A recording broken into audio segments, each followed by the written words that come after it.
Welcome to Strip Cover Lit, where we squeeze the bigger picture out of literature. I am Adrian Fort. And I'm Dalton Gentry. Nothing this week? Carry on. Just letting it go? Yeah. This is Adrian Reed's Harry Potter. Harry Potter and the Half-Blood Prince, Chapter 9 and 10. Yep. A little bit of breakdown before we get into this here, because I got a lot of stuff to go through with this. Right. Chapter 9, Half-Blood Prince, we get our first glimpse of Snape's style of Defense Against the Dark Arts, a little darker, a little grungier. He teaches his first class, and we kind of get a little taste of that. Harry gets his first private lesson invite from Dumbledore himself, and we go to potions class, where Harry gets a loaner copy of a textbook where there have been annotations made by someone who calls himself the Half-Blood Prince. Yes. Moving into Chapter 10, the House of Gaunt, we basically get a flashback scene to Voldemort's beginnings. The family Voldemort, the family Gaunt. How that came to be, and this is during a private lesson with Dumbledore and Harry Potter. And we find out that Dumbledore is, essentially he's been collecting relics from Voldemort's past. He picked up that ring in the end, and the ring has obviously, that's what damaged his hand beyond repair. So probably a little bit of something going on there. We'll see what you think. Anywhere you want to start with this, though? Or you want to jump right into... What was it we did last time? Okay. So last week, Adrian had a bit of a breakdown. Harry Potter took its toll on him. I don't want to do this anymore. You don't want to do this anymore. And he said, do it. Sell it. Give me a reason to read Harry Potter. And I didn't have a good one. Not off the top of my head. No, you didn't. That's a lot to spring on somebody. But we left Did you spend the intervening week discovering one? Yeah, absolutely. I have the best reason ever, and I have the most Adrian reason ever. Okay. And I will get to that. But we do have a couple decent ones here. Okay. So we'll read a couple, all right? All right. Hold on. Everywhere on the internet, literally everywhere on the internet, you will find people who flatter their subscribers, their readers, their viewers. They would say things like, we've got the greatest reasons ever for you. The top reasons for Adrian to keep reading, what is this called? Harry Potter. Instead, Dalton, with the camera running, says, some people did some things all right. It's all right. Maybe there's a reason or two. We'll get there. You done? You good? Okay. From Maya Good. Ready? Adrian. I don't know if I'm ready for Maya. Adrian. We're starting out with a bang here. Actually, our top-rated comment from last week, too. Really? Yes. Which means there was 2 likes. Adrian. Harry Potter, while not high literature, is an excellent and, dare I say, perfect example of how to write in a way to capture a non-intellectual audience that would usually avoid novels. I am waiting for proof. I would like that point to be articulated. I will take that as your opinion, Maya. I do not take it as unburdened fact. Okay. From Peter Clark, the writer. Peter Clark. Adrian. Harry Potter encompasses a strong feeling of family and friendship. The main there. Already done? Family and friendship don't care. The main characters all love and care about each other deeply, and the books there. capture the feeling of being with your family on a holiday or during a storm. It's warm, it's cozy, it's like an entire Hogwarts summer camp getaway. I don't know what any of that means. Nothing? Holidays were terrible in my house. And I don't mean like bickering. I'm not going to get into it. But Adrian. I just wanted to read this one. This is from Nicholas Lee, I believe that is. This just says, Adrian's disdain fuels me. That's about right. I figured you'd appreciate that. That is one of the only good reasons possibly to keep going. I actually like this one here. This is from Lucas MF. I'm not quite sure what the MF stands for, but from Lucas. I think I have a good idea. Okay. Bad writing shapes your taste as much as quality writing, and you can see what works and what doesn't work, so you can know what to avoid or what to tackle in your own writing. I believe this 100%, and I can corroborate those suspicions. I can also support those opinions. However, I've been doing this for nearly 3 years now. Okay. And finally, Flame Kuchen? I'm going to think that's close to right. That's a rough one to pronounce. I am not allowed to look at these comments, Dalton, so I'm going to have to take your word for it. Let me bastardize whatever language it is you speak. Flame Kuchen. I couldn't sell this series to my worst enemy. That sounds like English. Exactly. It would be merciful to bash his skull with one of those 50-pound bundles of pulp instead. On a daily basis, yeah. I figured that one would go for you. I feel that way at least 5 days a week. Okay. Now, I have sat down, I'm like, how can I sell this to Adrian? Now, hold on. If there's anyone whose point didn't get across, or Dalton did not articulate, I want these arguments again. Okay. Not. Would you like me to print them out for you next week so you can read through your actual arguments? That? Yeah, I do you have that power? I could type and copy, or copy and paste. Okay. Make it happen. We might do. We'll do. Leave anyone who does have an argument this week that did not last week. Leave it in the comments as well. We will do a special episode of these. Adrian reads arguments? Adrian reads arguments on Adrian reads Harry Potter. It'll be like one of those nasty comments videos. It's like an Inception thing. Mean tweets. Yeah. Okay, my argument. Adrian, how many years have you been working on this? On reading these? Yes. Coming up on 3. 3 years. Is it in Adrian Fort nature to leave the project early? Early, no. No. You have to finish it at this point. You have to. It is not Adrian Fort to say, I've invested 3 years of my time and my effort into this to just let it fizzle. Adrian Fort will find a way.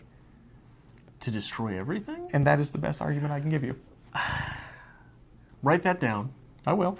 And I will address it. And Okay. Please jump into the comments with any argument that you might have. Okay, let's get into some Harry Potter here. Because what worries me about this, real quick, is that before the video, Dalton was like, a lot of these they're too long to read. So I read through the comments, I did.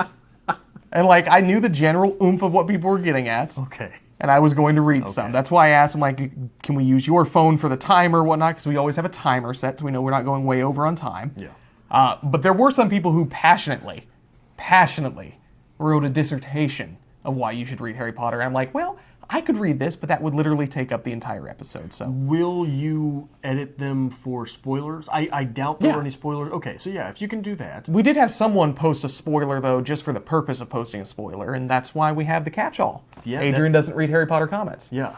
But anyway, is there anything in this that really caught your eye this week? Anything you wanted to talk about? Harry Potter universe. There's a lot of things, a lot of small things that I think are worth commenting on. Okay. Page 179. Harry knew Snape was thinking of their disastrous occlumency lesson from the previous year. He refused to drop his gaze, but glowered at Snape until Snape looked away. How weird is eye contact? It can be weird. It's really weird. It can be really weird. And you can't really say why. But regardless, it's always the submissive person who looks away. I did look away. It Several took me times about already. 10 seconds. Several times I already. also blink incessantly, so meh, my eyes are dry. But this is Tiffany from Hierarchy of Reads. I've mentioned this to you several times as well, because she does the psychology thing. And the psychology thing. She is majoring in psychology, wants to be, I believe, a psychologist. It is weird, and we cannot subvert those expectations. We are prey to that. Imagine, Dalton, you go to a bar, and you're scanning the room, slightly inebriated perhaps, and you happen upon someone doing this. It's uncomfortable. What is it? I'm going to get my ass kicked. Right. Yes. It's go time, or it's a go time. But eye contact can be a good tool as well. Oh, absolutely. Because I've noticed about myself. What I'm saying is, though, you don't get to make the decision. It is what it is. Yes. Like in the business world, I am a supervisor at my position. And when you have to sit down and have a serious conversation with somebody, you got to get the point across. I do notice that even with my glasses. I will let them lower down and just stare them down when I talk to them. That's my intimidation factor to it. Because it does make it uncomfortable, and it does make it serious. When you have and that's the reason. That's the reason for the look over the glasses, is because it is naked eye contact. Yep. This gives people some bit of distance when you have the glasses up. This is uncomfortable because it's direct eye contact, and it's especially uncomfortable because this person is making an effort to look me directly in the eyes. That's why they have their glasses down. Fair enough. So it's one of those little things that I always try to pick up on in literature, because a writer doesn't accidentally put that in there. Okay. All right. So this is Harry Potter winning the day, becoming the alpha of the situation there. Other small things that you wanted to bring up. Malfoy in these chapters sniggers about 20 times. Sniggers? Yeah. One thing, and I know I've mentioned it on the show and in this series before, but now that I'm thinking about it, I don't recall, and it's absolutely positively might be the fact there could be a good guy in these chapters that sniggers. I just didn't catch it. Okay. But do good guys snigger, or is this J.K. Rowling trying to capitalize, trying to draw upon the ugliness of 2/3 of that word? Fair. 66% of that word is a very, very bad word in the English language. Is this J.K. Rowling trying to undermine and exploit that word to make you think about someone in a negative fashion? There would be something interesting to keep in mind while we're continuing to read, see if it comes up again. Because if so, I mean, that's actually decent writing, slipping that in there. So it makes you uncomfortable about that character. That character's a little... It is sneaky writing. Sneaky. I don't know that with the values and expectations that a person such as J.K. Rowling has put forth, I don't know if that is excusable writing. Okay. To try to exploit that to make you think about someone in not just a different way, but trying to pin something on them without being bold enough to use any actual words such as that, right? Okay. They're not actually putting that word out there. We just want you to associate 66% of this word with them through that word. Okay. So that would not that would be different writers. I would credit that as not necessarily a positive, but definitely something subversive. Okay. With J.K. Rowling, I would have to call her out on it. All right. Politically, does that agree with what she's doing? I would say no. To try to plant that word in your mind. Right? Page 187, or no. 187, we've got we're in Slughorn's class. Okay. Have you ever taken it, sir? In, what was the good luck drug? Felix Felicis. Felix Felicis. Have you ever taken it, sir? Twice in my life, said Slughorn. Once when I was 24, once when I was 57. 2 tablespoons taken with breakfast. 2 perfect days. I am begging you, J.K. Rowling. I am imploring you, license me to write Slughorn's Perfect Day. The novel, Slughorn's Perfect Day. Maybe that's what Adrian should do. I would little write, Harry Potter fan fiction. It would be Slughorn's Perfect Day at 57, and it would include reflections upon Slughorn's Perfect Day at 24. Okay. Because there is literature in there. And that is why the novel will never be written in the Harry Potter universe. Cold-blooded. Now, Felix Felicis is something I actually brought up last week. I slipped last week and tried to incorporate Felix Felicis into it because we're having a conversation with potions and the idea of potions being kind of like a pharmaceutical, a drug in some sense, where you could get an unfair advantage. Felix Felicis is where I was going with this. You have a potion here that is incredibly hard to brew and has been pretty much outlawed in competition, because that is mentioned in there, because it grants the character luck. Like human growth hormone in sports? Yes, it's an unfair advantage. So we have some of the actual realistic world here muddling itself into the magic world here, just in a unique way. So I like that. I think it's very interesting to me. I would like to know a little bit more about that. I just wish there was more embedded to it. But I did slip last week. I jumped the gun, but that's where I was getting with this. You jumped the gun 2 weeks ago in As I Lay Dying as well. I don't know if you noticed. Did I? Yeah, you mentioned something that happened like 3 pages after our reading. But the entire video you were talking about, boy, I just wanted to keep reading. I just wanted to keep reading. Well, I know you did. Ironically enough, I really didn't. Yes, you did. Did I? That, or maybe you had the wrong stopping point. Maybe I did. But it was definitely 3 pages into the reading that you mentioned something. I was like, yeah, that does happen in this text. It's weird. I don't remember it. Fun fact, I've actually just read everything we've talked about. Like, I don't actually read it throughout the week. I just, No, you haven't. I know. No, you haven't. But anyway. You haven't, Slughorn. So we have Harry Potter here, and he receives the bottle of liquid luck, Felix Felicis. Yeah. So now I broke this down for you. We are basically reading a story about a popular high school athlete who cheats his way to the top and uses his fame to make things better for him. This is really a terrible story when you look at it at that light. If you want to talk about a terrible story, my last point for this video is a really terrible point. Okay. But this idea of the Half-Blood Prince, there's going to be someone important. There's going to be someone important in this text. I'm guessing it's a new character. I think we are led to believe that it is. We are led to believe that it's Moldy Voldy. Okay. Because the next chapter we have that he is a mudblood, and he marries into, which is a point I'll get to. He marries into the what is it family? Gaunt? Not Gaunt. Well, it's the Gaunt family, but from the lineage of Slytherin. Salazar Slytherin. Salazar Slytherin, yeah. I don't think it's going to be Moldavort. Okay. When you're looking at the handwriting, I think you almost want to believe that it's Snape, because it is his old class. It is something that is the character that we've been led to believe that Snape is. Someone similar to Hermione, that is very knowledgeable, but someone who comes to these things on their own, right? Okay. So this person does not follow the texts. That's why Hermione's angry. Yes. Because she followed the text to a T. It didn't work. Right. So I think that's... I would guess maybe it's going to be an order of some sort, because orders seem to be the practical application of the magic world, right? They're the ones who the can preppers. The ones who take the knowledge and utilize it correctly. They're sort of like, well, not even take it. Like the guy with one eye. He seems like the guy also. Maybe it's his. I don't know. Okay. But he's the guy that's going to say, okay, well, I'll follow the instructions once, and we're going to see how it goes. But we're going to perfect this. Do you do any like trade crafts, anything along those lines? Have you ever worked with anything like that, like hobby crafts, anything?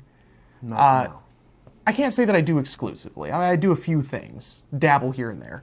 But it always seems like you can get the instructions on how to do something.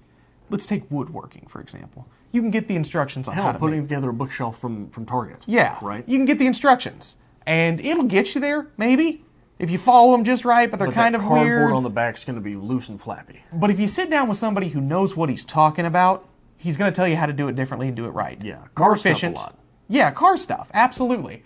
So it is kind of interesting to see potions as not a educational resource so much as like a trade skill at this point. The carpentry of the wizarding world. Sure. Creating something out of nothing. So that is interesting. I do like that. I'm kind of excited to hear your thoughts on the Half-Blood Prince. Obviously, it's going to be an important thing because it's the namesake of the entire novel. But we are going to get a lot more into that. I'll be upset if it's Moldavort's book. Okay. Especially because we have no reason to believe that Slughorn accidentally gave him this copy. Okay. We have every reason to believe that Slughorn incentivized this lesson because he knew that Harry Potter had this special edition of the book. Maybe it's Slughorn's. There's a reason, obviously, that Slughorn is teaching this course instead of Defense Against the Dark Arts. Well, that's because that is Slughorn's... what's the word I'm looking for? Well, he's the drug guy. That's what he knows. Well, he's the drug guy. I mean, he's a hippie. He's not a hippie. He is he's part of that counterculture where people indulge in everything. Okay. So he's done all the drugs. Hedonistic. Done all the drugs. That's why his belly precedes him into the room, as J.K. Rowling is certain to show us. That's why he wants to collect all of these individuals. He wants to feed into everything. Okay. I don't think it's fair to say that's why he's teaching potions as compared to Defense Against the Dark Arts. Because I'm sure he has some skill in Defense Against the Dark Arts, but he's a Slytherin, right? He's most knowledgeable in potions. That's his passion. That's his craft. That's what he's spent his time educating himself. He's most knowledgeable in the potions because he's the drug guy. Okay. I'm not making judgments on the text. I'm just saying, tell me I'm wrong. It's just he's the 50-year-old guy that still smokes marijuana. Okay. Right? And he's eaten a lot of brownies over the years. That's why his belly precedes him into the room. And he's had 2 really good ones over the years. And man, those were good days. Good days were had.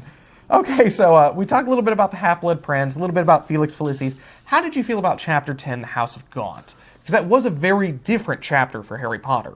Almost out of nowhere. We dive right into the pensieve and just like go with it. Yeah. I had something else from the previous chapter, but now that I'm looking for it, I can't find it. Okay. Oh, Hermione trying to ruin this book for Harry Potter. Oh, you shouldn't follow that. You shouldn't. Yeah. It's not right. Hermione is just a terrible character at this point. I think that was my only, my last point there. It is interesting to point out a difference between your personality and my personality. In this chapter 10, we get Harry Potter going to the office hours. Yes. For Dumbledore. Did you ever use office hours for a professor? I did, actually, because you made me go once. Yeah, once. Yeah, once. One of my favorite things. And there's actually, I enjoyed a part of the writing here. There is a moment after Harry enters the room, before anything happens, there's this little pregnant moment that happens every time you exploit an office hour. Because I would just go and pick the professor's brains on different things, ask them about Sir Jack London, and just let them go. Because that was the greatest thing about office hours. You just show up, you ask a question as if you had one, and they'll go. But there's always that pregnant moment when you step into the office and oh yeah, take a seat. So you walk in, you sit down, and they're finishing up an email. And that's exactly what happens here. So I'm starting grad school next month. I'm going to have to make it a point this time around in my academic career to hit an office hour. You'll have to. Swing in, pick a brain a little bit, make some awkward conversation. I know me, I'm going to go and be like, this is my question. Okay, it's answered. Have a great day. Goodbye. Enjoy my money. Yeah. But okay, I think the House of Gaunt chapter is interesting. We do get a glimpse into the Voldemort past, where Voldemort comes from, basically. Yeah. It is darker. But this chapter, okay, so there's a great quote here. Naturally I do, but as I have already proven you, I make mistakes like the next man. In fact, being, forgive me, rather cleverer than most men, my mistakes tend to be, correspondingly, huger. That is a great quote. Okay. I do not like Dumbledore after this chapter. Really? Can't stand him. Fair enough. This is an example of a bad person in a position of power. Okay. Of course, there is a little bit of the man was shorter than the first and oddly proportioned, and this is the real bad guy. Yeah. So short people and fat people. Can't trust those short people. No. Now, I do think it is very interesting. We are reading this particular chapter. We were reading it right alongside the end of As I Lay Dying, and it is hard to separate the Gaunt family from the family of As I Lay Dying. Yeah, well. that is interesting. It was very just side and side. Like yeah, it's weird the serendipity that will slap you in the face at times when you're reading two texts simultaneously. Yeah. The thing, and that's the way the human mind works, is you will pick something out. Yes. So it's interesting to see those two things happening side by side. I want to get into something real quick here because this is important, as it should be, or else it wouldn't have been mentioned. At the end, we discover that the ring that they saw, that is the ring that Dumbledore has now. I'm assuming that it has some type of special power. Okay. Dumbledore tried to use the power. It backfired on him. Okay. Or it's like in the Blade movies, how anyone whose fingerprints did not match Blade's, if they grabbed his sword, spikes came out of the handle. Okay. Yeah. So if you're not a Slytherin and you try to use it, spikes come out of the handle. Okay. I wanted to touch on that a little bit, and I would like you to keep that in mind going forward. I have an incredibly extensive quote. Lay it on me. And they ended up married, Harry said in disbelief, unable to imagine two people less likely to fall in love. I think you were forgetting, said Dumbledore, that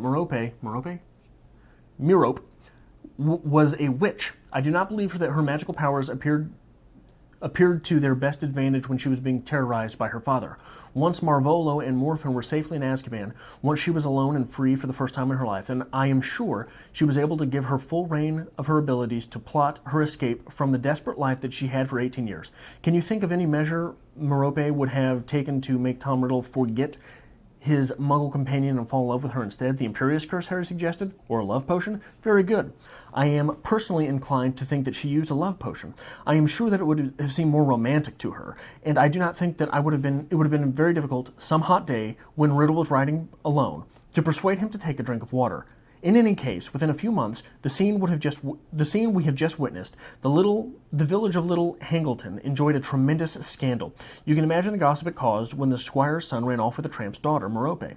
But the villagers, shocked with But the villagers' shock was nothing to Marvolo's. It's a poorly written sentence. He returned from Azkaban, expecting to find his daughter dutifully awaiting his return with a hot meal ready on his table. Instead, he found a clear inch of dust and her note of farewell, explaining what she had done. From all that I have been able to discover, he never mentioned her name or existence from that time forth. The shock of her desertion may have contributed to his early death, or perhaps he had simply learned to feed himself. Never learned to feed himself. Azkaban had greatly weakened Marvolo, and he did not live to see Morphin return to the cottage. And Merope, she died, didn't she? Wasn't Voldemort brought up in an orphanage? Yes, indeed, said Dumbledore. We must do a certain amount of guessing here, although I do not think it is difficult to deduce what happened. You see, within a few months of their runaway marriage, Tom Riddle reappeared to the manor house in Little Hangleton without his wife. The rumor flew around the neighborhood that he was taken of being hoodwinked and taken in. What he meant, I am sure, is that he had been under an enchantment that had now lifted, and I dare say he did not use those precise words for fear of being thought insane. When they heard what he was saying, however, the villagers guessed that Merope had lied to Tom Riddle, pretending that she was going to have his baby, and that he married her for this reason. But she did have his baby, but not until a year after they were married. Tom Riddle left her while she was still pregnant. What a bad guy! What went wrong? Asked Harry. Why did the love potion stop working? Again, this is guesswork, said Dumbledore, but I believe that Merope, who was deeply in love with her husband, could not bear to continue enslaving him by magical means. I believe that she made the choice to stop giving him the potion. Perhaps, besotted that as she was, she had convinced herself that he would have by now fallen in love with her in return. Perhaps she thought he would stay for the baby's sake. If so, she was wrong on both counts. He left her, never saw her again, and never troubled to discover what had become of his son. Do you realize what's going on here? What's going on here? Dumbledore is romanticizing a rapist. Okay. This woman enslaved and raped a man for a year plus. Now, Dalton, I've got some nice Crown Royal on the counter over here. Okay. If I give you enough that you can't say no, this is sort of like a love potion, right? You just can't say no. Fair. Is that not rape? That's rape. Is that not rape? That's a good point. I know exactly what I'm doing, and I'm not drinking the Crown Royal. Interesting. And Dumbledore has the quote. I can't remember where it is, but I believe that she would have used a love potion because it is more romantic. You believe that a smooth rape is better than a violent one? Is that more romantic than a violent one? Is that what we're going with here? Okay. Tell me this. Give me some reason to believe this is not just this is not enslavement and rape. Don't think I have a good argument for you. And tell me Dumbledore was harsh on this woman. Dumbledore seems to be passing her off in a positive light because she was abused as a kid. Well, guess what? In this situation, so was Morphin. Yeah. Morphin was warped because of the treatment that he had received, because of the psychological upbringing through which he had gone. But we have no excuse for Morphin, do we? No. He was favored by his father, but still morphed into something which a normal person is not by that upbringing. And we have every reason to believe that this is something that Morlevon, what was his name? Marvolo went through as well, right? We have reason to believe that these things are passed down through this lineage. This is not a serial rapist because we think it's just one person. That's all we have. But raping one person for years at a time. Yeah. This is Diddledore romanticizing a rapist, and that is truly disgusting. Well, in any text, right? Fair. So we have in As I Lay Dying. You want to bring that text up concurrently? We have a rape in there. No one passes it off in a good light. No. It is just presented, right? Fair enough. We don't have any reason to believe that the guy who rapes Dewey Dell in As I Lay Dying is a good person, or it is excused. He gets away with it, and we feel terrible about that. Adrian Fort ruining your childhood. This one page at a time. This should ruin your childhood. That is disgusting. So we will have more of this next week. Adrian reads Harry Potter and the Half-Blood Prince, chapters 11, chapters 12, and we'll get a little bit more into this. Make sure you hit the like button down below. Give us a subscribe as well. Always appreciate it. And I do have a Twitter, J.K. Rowling, I'm coming for you.